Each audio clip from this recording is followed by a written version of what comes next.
Hello, Danvers. This is Topics of the Town. This was Mark Zubrick's show. We're just helping him out. My name's Michael Bean. This is Damien Ankertel. Hello, Danvers. And congratulations, we made it to show number 2. Excellent. Well, congratulations to you. Your show has been number 1 in the viewings on YouTube for hosts who are under 5'6". Wow. Congratulations. Wow.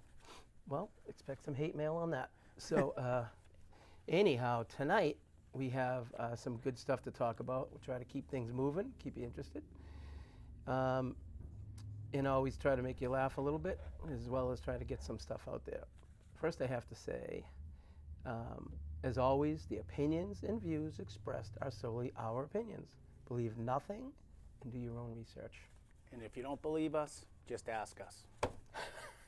Okay. The last show, I just wanted to kind of reiterate something. Last show, we talked about the Drag Queen Story Hour and the makeup events being held by the Peabody Institute Library. So if you don't want your kids being read to, commented to, or advised in any way by drag queens, if you don't want your tax money paying for things that are going on like that with the drag queens or things that are happening around it, you may want to contact Town Hall. It's not a healthy thing. I don't know who thinks it is, but it isn't. Tonight at 6 is going to be a budget meeting over at the Senior Center. If you have time, you might want to go. They're going to be talking about some costs that they're looking to probably put on us. One of them is a trash fee. So we got the new barrels. I don't know if they work out for a family more than 2, but now they're talking about putting a trash fee on us. So if you have the time, you might want to get out. And I think you can Zoom it too. Does Danvers recycle? Do you guys have recycling? We have the bins as recycling. We just got issued the big recycling trash can and probably an average size trash for regular trash. The problem is I think a family of 4 might have trouble with just the one regular trash barrel. And the recycling one too, if you know, it might not be enough either. So those are some of those things. Another quick thing I just wanted to say is the situation in Israel is exploding, and we can only pray for them, and hopefully, I don't even know what to say. Hopefully, you know, the war will resolve itself as fast as possible, although, you know, the atrocities that they're reporting is pretty bad. So say your prayers and ask God to be with them. They need all the prayers they can help. But with that said, there's been some threats by Hamas to us in this country, and they were actually talking about tomorrow, and they were suggesting that people would go and create all kinds of havoc tomorrow. So I don't know if that's just, you know, hearsay or what it is, but if any time was a good time to support your police and your say hi to your officers, it might be now. They may be very busy in the near future, and we hope that they'll be safe and pray for them as well. We don't want to see any of them get hurt. They all have families and lives, and you don't get enough money to go out and get hurt or injured for the rest of your life. The State Department just issued a statement saying that they released over 2,000 people who are on a terrorist watch list into the United States crossing the border, who were crossing the border illegally in the southern border. Yeah. And they're also coming, there's reports that they're coming from the north as well. But there's 2,000 people who are on a watch list who are allowed and released from their detentions into the U.S. And like I said, last show, the hotel up on Dayton Street is full of a Haitian community, which maybe that's great, but we don't know who they are. And so it could be anybody, and we don't know what that brings to our town. And all right, so we'll stop that for a minute here, and we'll go right to our tip of the day. It's a construction tip. As I stated before, both me and Damien have experience in construction and law enforcement. So those are the things we can talk about. And so we will. Quick tip of the day, I thought I would just mention if you have gutters on your home, obviously keep them clean. Probably keep them covered with some kind of a gutter top so that especially if you have pine trees, there are plenty of pine trees around, they'll fill them right up, and then your gutters don't work. If they get filled up, they will hold trash. Animals will live there. Ice in snow, and all that stuff can get back into your house. Animals will drill holes right through your fascia boards, and they'll be living in your attic. And so, if you keep the gutters clean, that's at least one avenue to keep that from happening. And make sure when they drain out at the bottom of the wall, get that water away from the house. Don't let that just one little elbow sit there. And if it's right by a foundation, that water just saturates the earth right there. And you may have water coming in your foundation, and it could be simple elbow. So you want to shoot that away from the house, if you can, 3 or 4 feet. They even have products you can clip to the bottom elbow, and when water comes down, it rolls out and it sprinkles the water out, and then it rolls back. So if it's an area that people are walking by, there's a lot of different things out there on the market. But so that was our big tip of the day. So hopefully that was helpful to somebody. All right, now. It's always good to hire somebody to clean them out. Don't climb the ladders if you're not experienced. It's very dangerous. And if you do climb the ladder, make sure the ladder's set up safely, because one fall and you could be in big trouble. So the last show we did a section of the show that we called "You Can't Have It Both Ways," and we're just poking fun at some obvious things that happen to all of us in this country, and how it gets breezed right over. So the first one I had was, and this one's happened forever, but the politicians that we hire, we vote into office and whatnot, they're supposed to budget our money, they're supposed to make our laws and keep things balanced and keep things safe for us, and they spend our money, but they also get to vote themselves raises. So I don't know, on a common sense situation here, why would they be able to vote themselves raises? That doesn't seem right. Well, what ended up happening is a few years back, if you don't remember, I don't. The legislature, your representatives, Sally Kern and Joan Lovely, voted themselves a automatic raise increase which will follow inflationary raises. So they'd get a raise on every inflationary aspect. But in deflationary times, they wouldn't get a paid deduction. Right. So what ended up happening is it went to the people, and the people voted it down. But now they have to go out and vote themselves a raise every year. Now, right in the middle of the pandemic, when people were losing their jobs and struggling, they had voted themselves a raise. Yes. Yeah. What was that? 20% raise, right? It was a big raise. It was a raise. I mean, I don't know.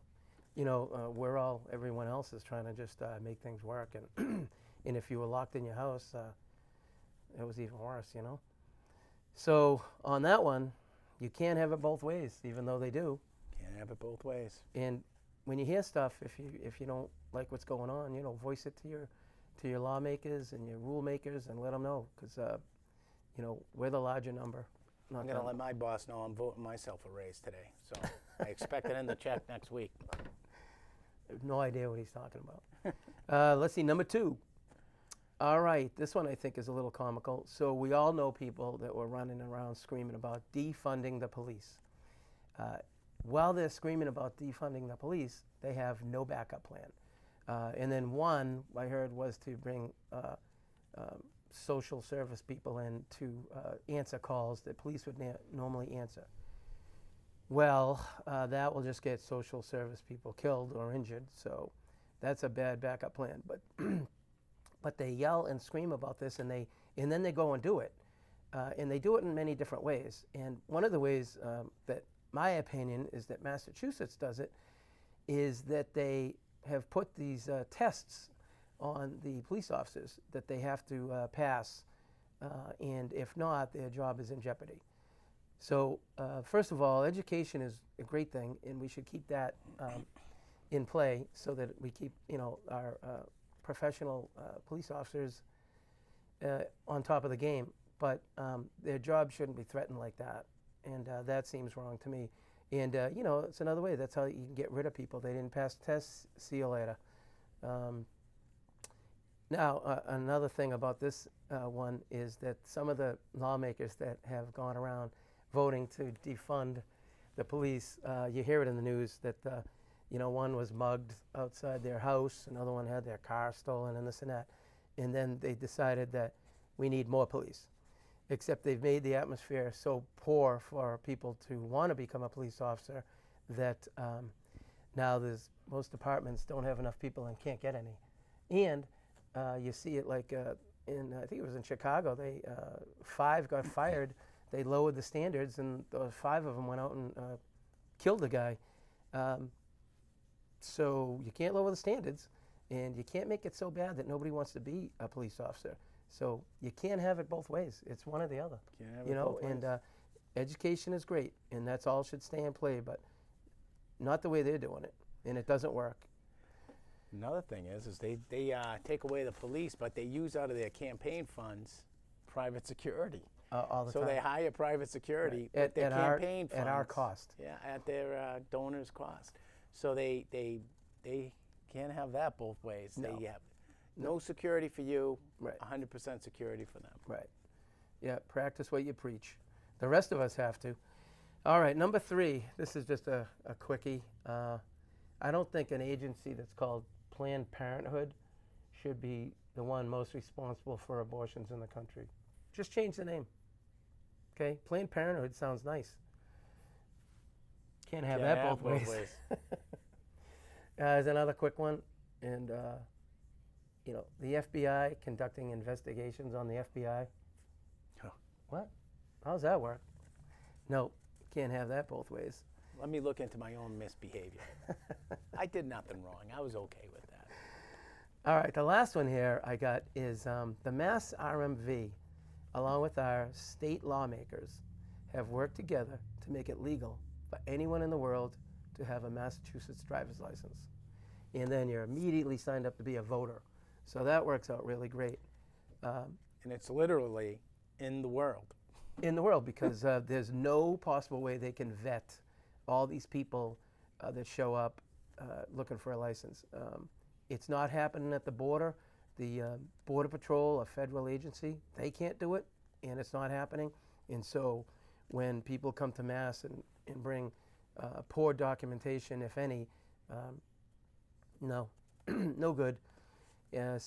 But on the same line as that, okay, they have made it so that if you are a Mass license holder, you also need a real ID, which is another burden, an extra cost, and the hassle of putting it together and getting it done. A real ID, what is that? Yeah. Like if you have a license and a passport, how much more do you need? But I guess Well, you don't need a passport if you're in here illegal. So right. you don't need anything. There's actually no vetting. They can't ask you what your immigration status is, even if you have an ICE detainer document with your name on it. Doesn't matter. And the requirements for documentation have substantially been reduced, so that a phone bill or a water bill. That's all you really need these days to get a license if you're not a Mass taxpayer. Right, but if you are a Mass taxpayer, they, want more than a water bill or a phone bill, and it can cause you quite a hassle. Over 150,000 people have applied for driver's licenses that are illegal since that came in place. So much that they actually opened up a new registry building in Revere for that, to cover that. Yeah. So more money out of our pockets. And the problem is that, and we take it for granted here in America, is that we have a formal education. We go to school from kindergarten to 12th grade, and we learn how to read, write in English, speak English, maybe Spanish, maybe Latin, whatever. But reading, writing, some history, and all that, makes us, fit into society better. But people that come from other countries, they don't have that. And when they're missing that, you're missing a lot of common sense. Things that we would consider common sense, people that don't have that formal education just don't have it. And now they can get a license and drive around on our streets with our family and kids and, we don't know what's common sense to us isn't to them, and so it's a bad idea. It was a bad idea from the get-go, and that one, honestly, you shouldn't really. Can't have it both ways on that. Can't have it That's both just- ways. Can't have safer roads and less And just- requirements. Yeah, and it's just going to spike our insurances if it already hasn't spiked them. So the topic tonight that we're going to do is it's a big one, and it's something with everybody that can hear my voice has been through, and maybe even many have been hit by it. It's the drugs in our country, drugs right here in town. There's plenty of drugs to go around. It's a tough subject because people don't want to admit that somebody in their family or them themselves has an addiction problem, and yet any one of us are vulnerable to it. If you have never taken drugs in your life and you sat down and did some heroin or something laced with fentanyl or some of these other drugs, oxycodones, whatnot, it kind of bites on. It's like a fish hook. It bites onto you, and it kind of rewires your thinking. And the next thing, the most important thing for you is to get more of that. And you could be the best person in the world, and many are, but when that hooks on, you're in for a ride of your life. And so, I don't think a lot of people that get caught up in that ever really mean for that to happen. But with the new, more powerful drugs that are out there, the fentanyls and whatnot, and I mean the oxycodones and oxycontins, they were damaging people and killing people, and they keep amping it up. And now, China pushes a lot of drugs to us. Fentanyl is a real killer. It's a real, it really kills people. It's laced to a lot of different drugs. It's pushed from China through Mexico, through the cartels, and right up our coastlines, and people just don't realize what's happening, and it's happening. It's all around us, and I personally know, unfortunately, a number of people in town that have lost family members to overdoses. In Essex County, from 2012, we've lost like 2,700 people from overdoses.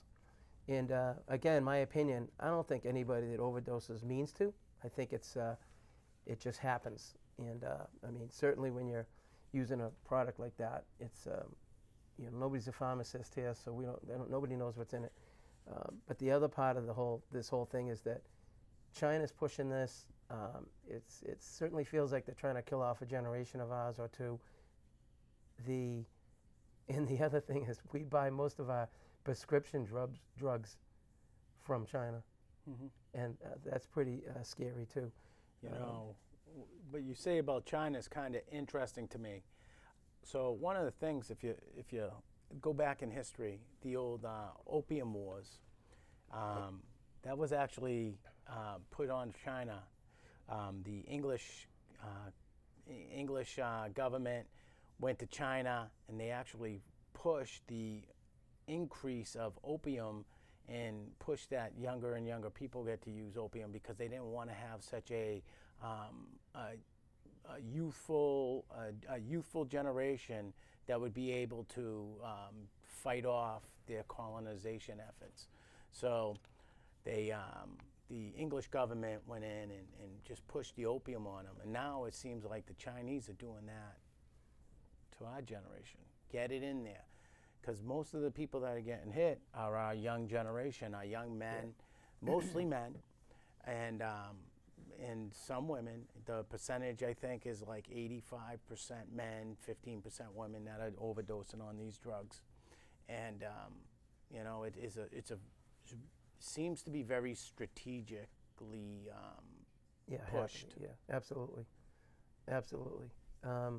I recently saw a movie called Painkiller. You may have seen it. If not, it's definitely worth seeing. It's about Purdue Pharma and their desire to make money with OxyContin. And they pushed it, and they weren't truthful about it. It caused the destruction of many, many people. We were hearing a lot about it on the news, and people were running in, robbing the pharmacies for it, and you know, a lot of bad things happen with that, and still nobody has really paid the price for that. No one, I think, they were kind of got off of that scot-free. You know, power and money. They do what they want. But if you do have, a person, a loved one, or a family member, or whatever, that is caught up in it, you know, if you can try to help them in any way, you know, if you have a child, you know, it's okay to go in their room, search their room when they're not there. You know, get rid of the stuff, get it out of there, keep track of them. Do all the things that you should do as a parent, and don't be afraid about doing it, because you're their best advocate. You're going to be the most protection they're going to get, because no one in the real world will do that. Not that other people don't want to, but life is at high speed, and people really can take care of their own things. They're not going to be able to take care of others so much. So you have to be, you know, vigilant about, you know, especially your children or your grandchildren, if you suspect it. You know, have meetings with the family. Get out there, and don't be afraid to do it. You're the boss. Somebody that gets caught up in this, they don't realize what they've done or what they're doing, and they need your help. You know, there are rehabs in the area. You know, check them out. See if your insurance is, you know, covers it or not. You can see how the staff, check them out, see if how the staff is rated, how the actual facility is rated. Are there any complaints? Does the state agencies have any issues with them? Does the police have any issue with them? And then the rate of success. If you're looking for a place, you don't want your loved one to be in there for no reason. You want to find out that they're going to get some education, and there's going to be a good chance that they're going to come out of this okay. It's not easy. It's going to take a long time. There's a good rehab center down at on Hathorn Circle on Maple Street. Very nice cab program down there, and I had the fortunate opportunity to be able to work with some of the men and women over there in previous careers. So cab has a great program. I know that. Not, you know, recommending them over any other. Not saying any others are bad, but I do know that I know their program in regards to opiates and substance abuse, and it's really, really outstanding. Now, you were involved in some different programs, right, with the Essex County Sheriff's Department? So when I came back from South Carolina, I was a probation officer in South Carolina. When I came back from South Carolina, I had the opportunity to work in a legislative research grant, which we fought to figure out a method to reduce the overdoses of opiates in the Commonwealth. So we did the research, found out how many deaths were occurring, did all the public records research. We did all the research with the different programs that are out there, the CAB and stuff. So we went around, and I was up in Gloucester. I was working for the health department up in Gloucester, but I was a grant coordinator for the Commonwealth of Massachusetts. And so what I did is I did that research. I created a team, went around to different groups in the area. CAB was one of them. St. Adelaide's, not St. Adelaide's, God, I forget the name of the hospital up there. In Gloucester? Addison Gilbert Hospital. They were one of our stakeholders. We had a bunch of different stakeholders in the group, some doctors, some people that had money and needed to find a place to put their money for opiates. But we looked to see and create programs that would help reduce the opiate overdoses in the Commonwealth. There were 13 communities. One of the things that I did is my team, we created the first legal prescription drop-off center in not just the Commonwealth, but in the nation. And our program became a model for the entire country. So how we ended up starting this is we found that there was prescription medication being found traces in the water table. So I worked for the health department. They said, well, how are we going to fix this? Well, I had a grant with a bunch of money, and we were trying to figure out ways to, help them out, but also reduce the overdoses. People are just dumping their medicines in the toilet. So we said, how are we going to combat that? I have money in my grant, so why don't we just figure out a way to collect those prescriptions? Well, the city of Quincy had something that they had a box, you'd go in and just drop it in and at churches and stuff. So I kind of mimicked that. And what I did is I created a pill bottle. It had a little mailbox top. I built it. I put it on the back of a trailer. So we would drive them around to parades, and I would just fill that pill bottle up and, prescription drop off. So I had a table about half the length of this, and I had pills piled up to here. Well, one of my stakeholders was a DEA agent. She walks in one day, and I'll clean it up for television. She goes, Thank you. Damien, what are you doing? I said, what do you mean? I said, look at all the medicines we're taking out of circulation. She goes, you cannot hold this prescription. She's like, how are you getting these prescriptions? You don't have the right to take it. She goes, you're breaking the law. And I'm like, what do you mean I'm breaking the law? So she goes, you can't collect medicines. I said, well, the police are coming and taking them. She goes, the police can't take the medicines without a warrant. What do you do? They can't do that either. So I had this big pile of pills. The DEA agent, she was great. She was awesome. She's like, what are you doing? So we ended up having to figure out 23 things that, one thing we had to figure out is, we had no protocols at all. So we had to create protocols. We had to create a safe drop-off box so nobody could break into it and steal it. My box was plastic with a mailbox topper on it. So my group, it was mostly me, but my group, we decided that, a mailbox would be a great, safety device because people drop off important things in a mailbox. Nobody breaks into it.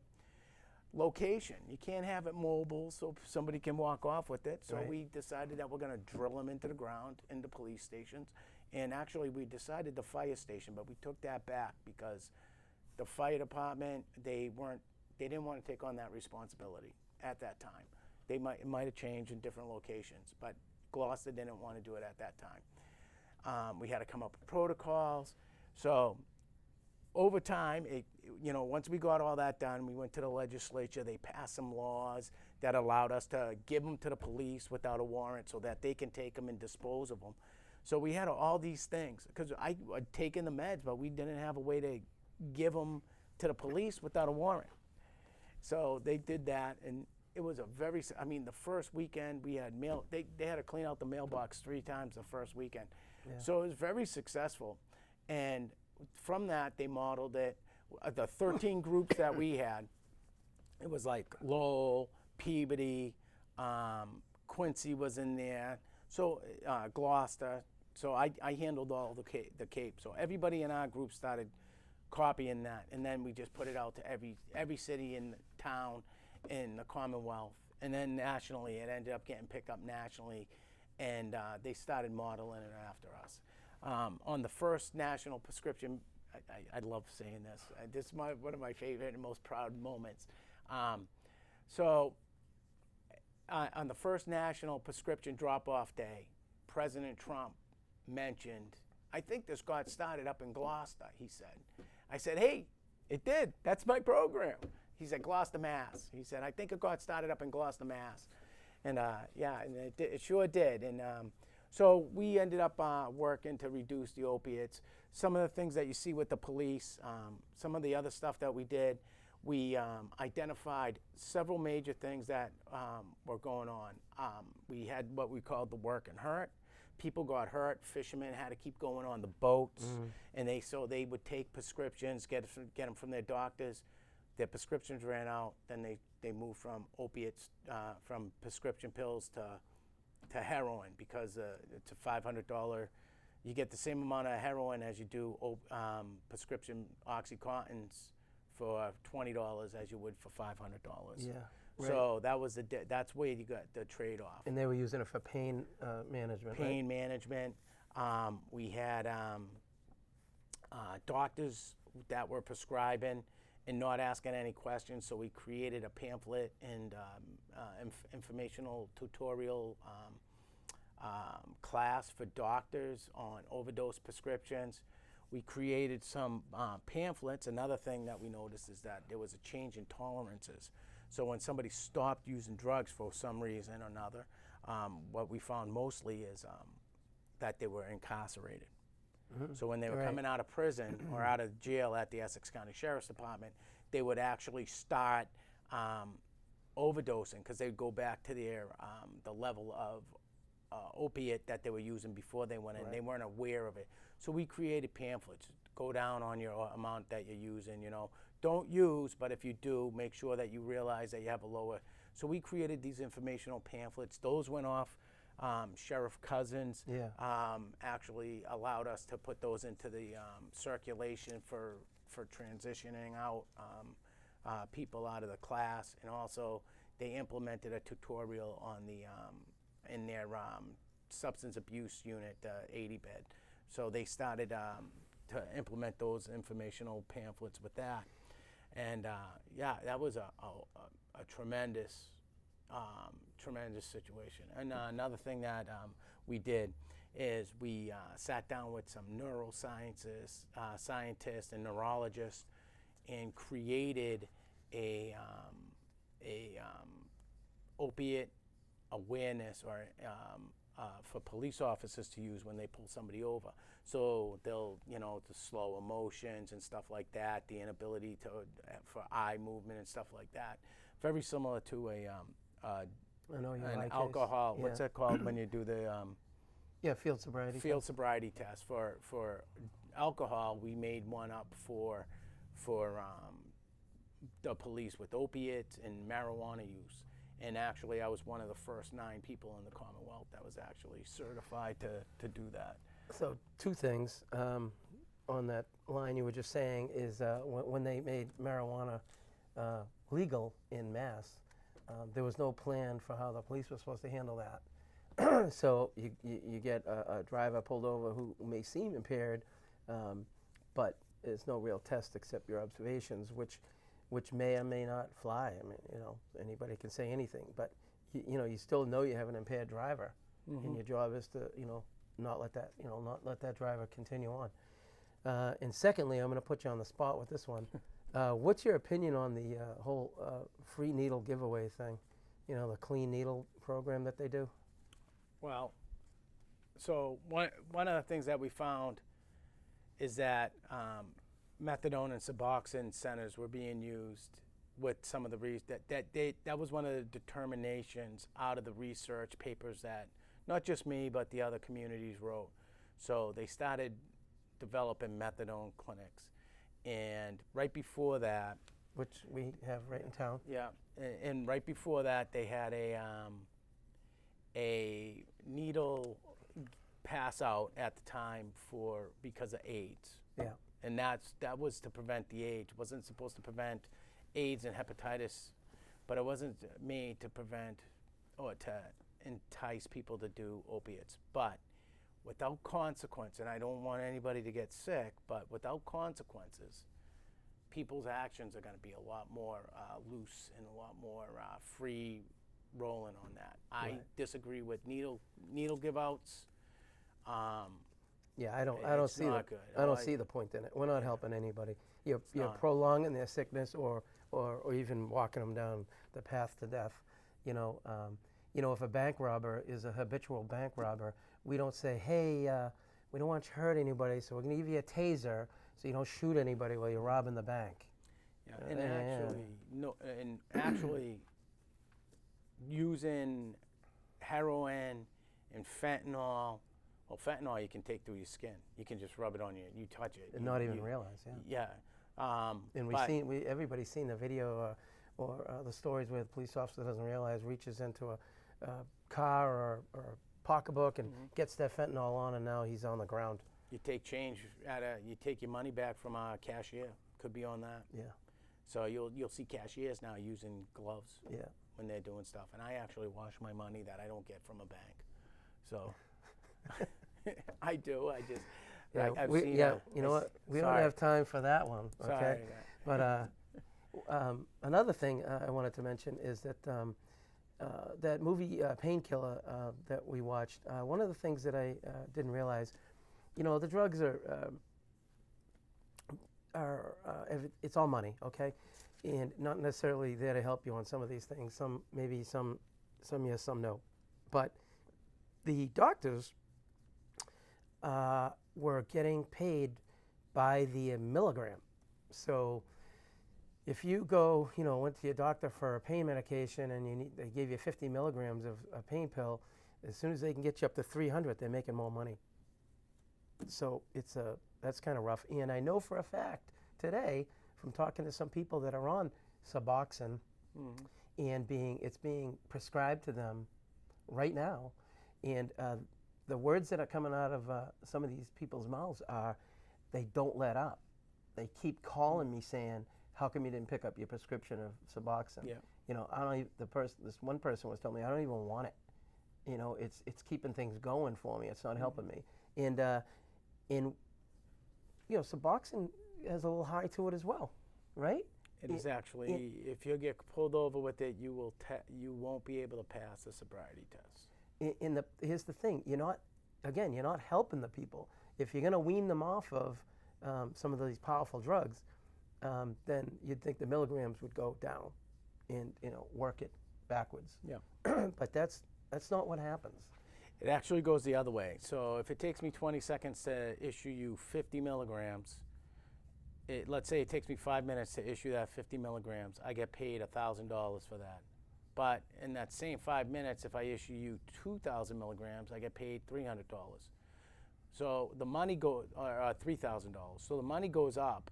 The time goes, they get a higher profit margin with the same level. So if you talk to people that are on these methadones and Suboxones, very few of them get weaned off of it. They actually get weaned up on them. And unfortunately, the people who do want to come off of it, a lot of these people, these men and women, are actually, it's a condition of their probation to go to these clinics. So they can't get off of it unless they violate their conditions of probation or parole, or they have to go back in front of a judge, which not many of them want to go in front of a judge. They'd rather just get violated for not taking the medication. So it's kind of you can't have it both ways, but yeah, it definitely unfortunately for the men and women who are in these Suboxone clinics that want to get out of it, it becomes a very sharp-edged sword that they have to slide down to get out of it. And it's unfair to them, I think, a little bit. I said earlier about the overdose deaths. So according to some charts I looked up, in 2012 in Essex County we had 93 people passed away from overdose due to drugs in Essex County. And that was in 2012. It's been steadily growing up. The graph just keeps going up. And let's see, this past year we had 300. We had around 300 people. We're just losing a lot of people, a lot of our family. It's not getting better. And the more drugs that keep coming over the border, which is another issue. If this country, with all the technology and the people and the agencies we have, really, really, truly wanted to stop the drug epidemic, it would have already been done. But the cash that the drugs bring in so many different ways, trucking companies, shipping companies, obviously, could be, tied into doctors and whatnot. The money is just unbelievable. So we don't really stop the problem, but we're killing off our own people. I just heard today that, how we have a lot of places selling cannabises around. I think it's like one on every corner now. They're everywhere. Mm-hmm. The big pharma is purchasing them. Yes, they are. So here we go again with that. Yeah. And now they'll be in charge of that. And that's, the constant monopoly is amazing. There was a story up in Maine. Somebody, a cannabis place, was buying from a alleged farmer who said he was growing it all natural, whatnot, and yeah. they weren't checking it out. It was laced with all kinds of Pesticides. pesticides and whatnot. But I don't know what the answer is, except that pay attention to what you're putting in your body, and if you're taking care of children or loved ones, you really have to be their advocate. You have to, tough love is tough love. You have to be difficult, and you got to fight for them because they don't realize what they're doing. And a lot of this pertains to alcohol as well, and the abuse of alcohol is still very high. I think they said the alcohol sales spiked through the pandemic, which makes sense, right? Yeah. People are home, people are bored, but this doesn't help. It doesn't help us.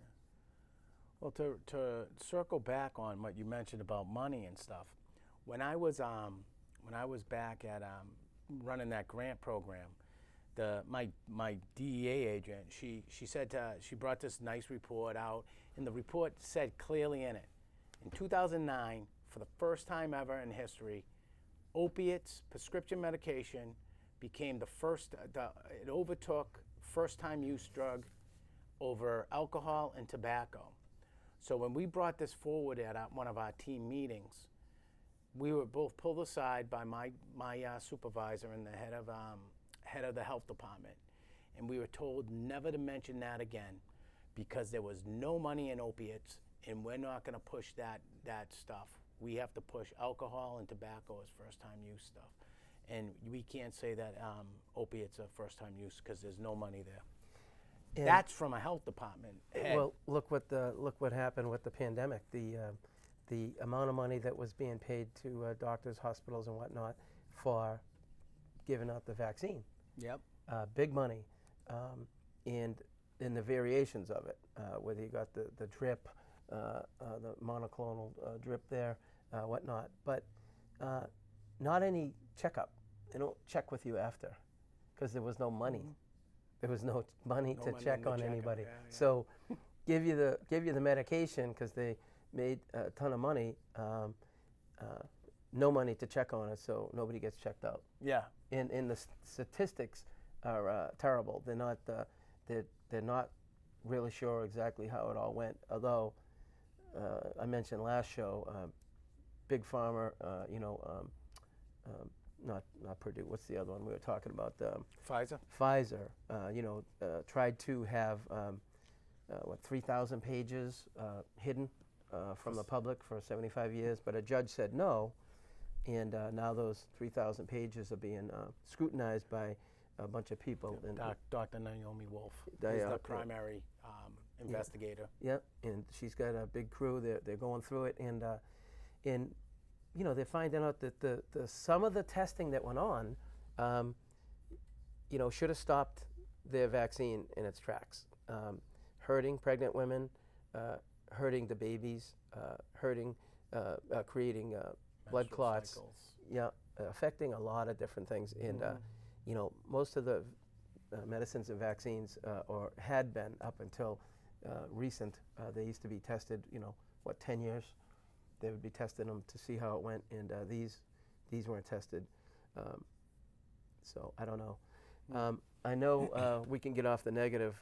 I know you said you had some Halloween things you wanted to discuss.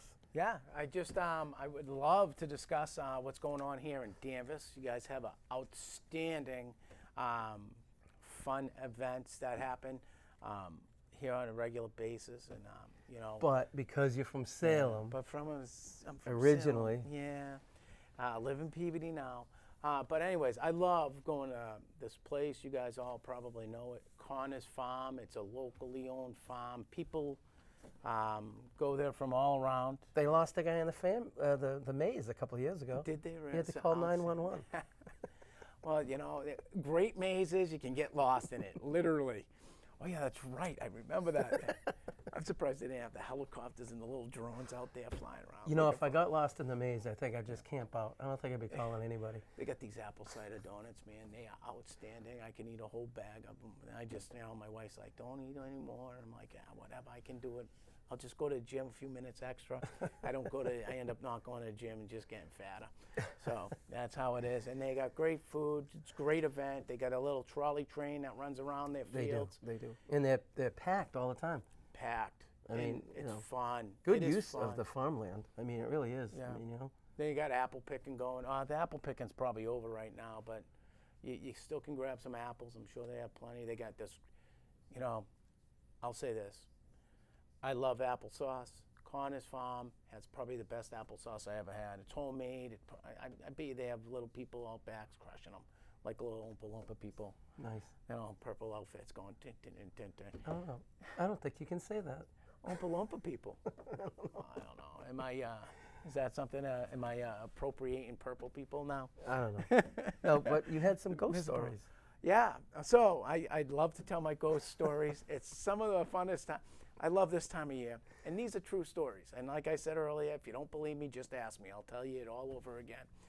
But while I was here in Hogan Regional Center, I was responsible for running the properties. My supervisor, he would go on vacation and he'd take Fridays, Saturdays off. So I'd run the whole building on Fridays and Saturdays, and I'd be responsible for 4 Hawthorne Circle. So this all occurs in 4 Hawthorne Circle. So I always got creeped out when I went up to the 2nd floor. I mean, creepy. It's like, ugh, somebody's watching me. I'm like, I was always on edge up there. Therapy for that, It was crazy. I never felt comfortable. I'm like, you guys feel that? You guys see? Is anybody else around? And they're like, what are you talking about, Damien? They thought I was nuts.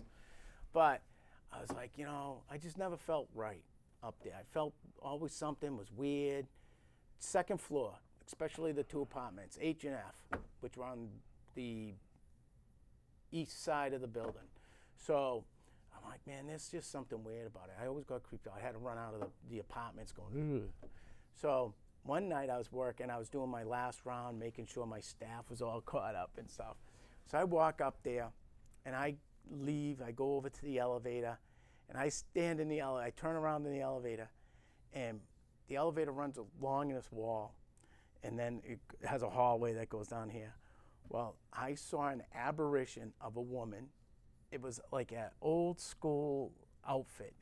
I saw like from her knees up. It was So wait, black. they allowed drinking at work? There was no drinking on Okay. this. All right, just no impediment, Just checking. impediments on my mind. All right. So I saw halfway up her body, and it was like those old frilly collars from those old nurse women that you see in the old days.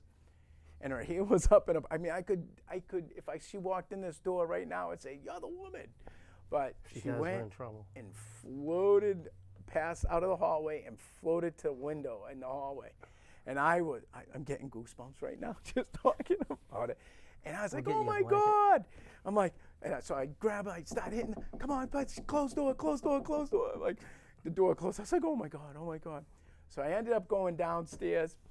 I was like, oh, I can't believe I just saw a ghost. I just saw a ghost.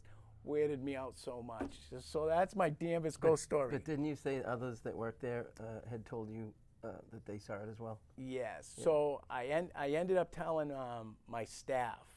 I said, listen, I saw a ghost. And they're like, no, you didn't. I'm like, yes, I did.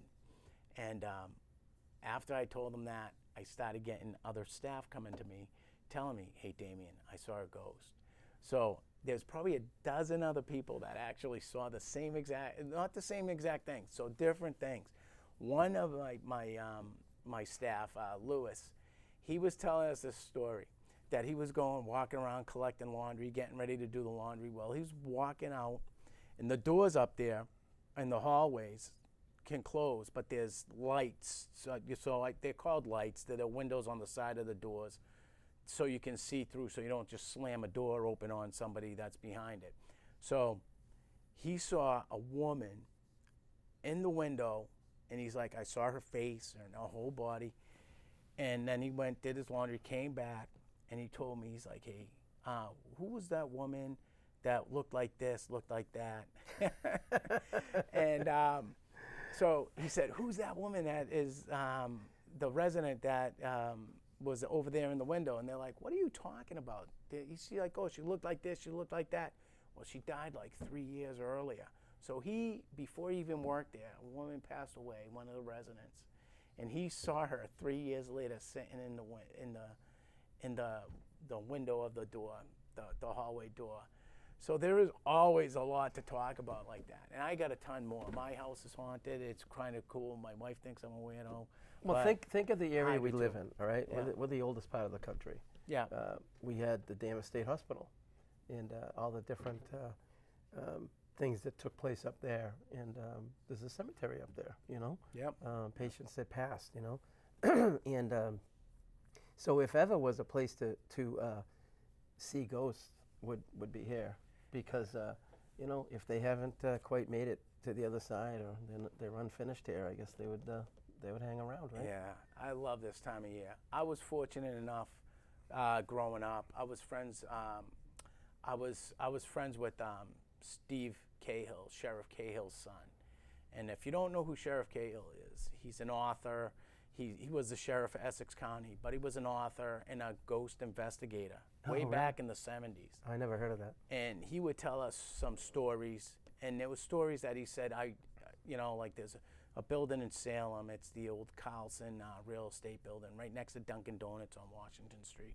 He said that's the most haunted building, and he said I will never tell my children what I saw there ever in my life. Really? And he would tell us these stories about these attics that he went into and these rooms that he went into where things would move and get pushed around. And I don't know if that's where I kind of got my initial, I guess, respect for the ghost stories and stuff. But if you want a good book, go grab Mr. Cahill's book. I'm sure his family would love the royalties. He passed away several years ago. Great guy, and his books to me are really kind of cool. So it's just kind of a neat thing. And he worked up here in Essex County. Yeah. It is. And Halloween is big right now over in Salem. Yeah. You can't get through Salem unless you have a helicopter you're or on a broom. unicycle. It takes you could drive to Gloucester and back in the same time to get over to Marblehead, you know. Forget Marblehead, downtown Salem. just get the city hall. I mean, if you're trying to cross through Salem in any way, you know. Yeah. But it brings in a lot of money, you know, and they do pretty well. I think the police don't do that great. They have their hands full. But I think the retail stores and whatnot do pretty well. So that's awesome. So is Danvers celebrating Halloween on Halloween this year? I believe so. I believe we are. Yeah. I don't know. Sometimes, I know Peabody changes a day up every now and then so that the kids aren't out during school days, school nights. I'm not up on it as much. All my kids are adults, and and I was told not to dress up in my neighborhood anymore, so I don't do it. You know?